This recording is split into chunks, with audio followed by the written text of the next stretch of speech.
An American Top 40. I'm Shadoe Stevens.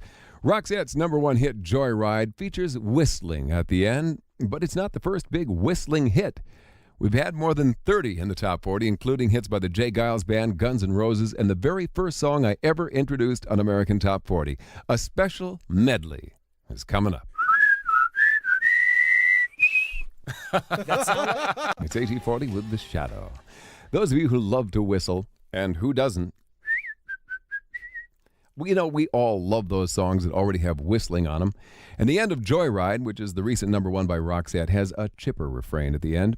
And it's the latest whistling song to pucker up into the top 40.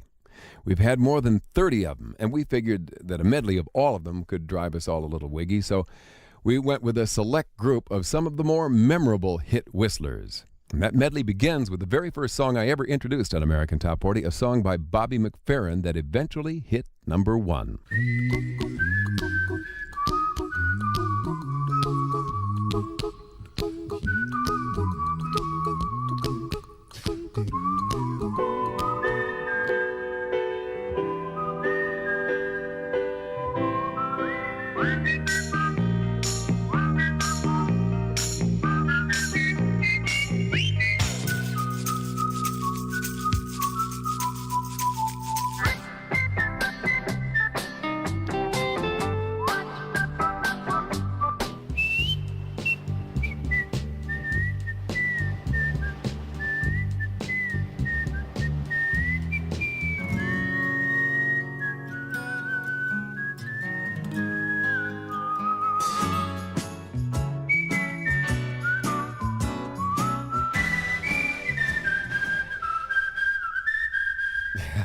Isn't that great?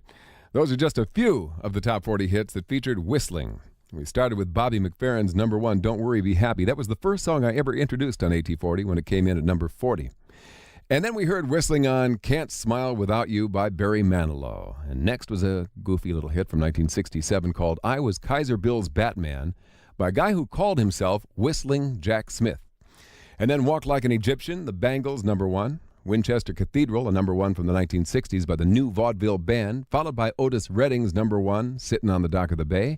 And then we heard Guns N' Roses' Patience, Gilbert O'Sullivan's Claire, and finally a number one by the J. Geils Band that ended up on a whistling note, Centerfold.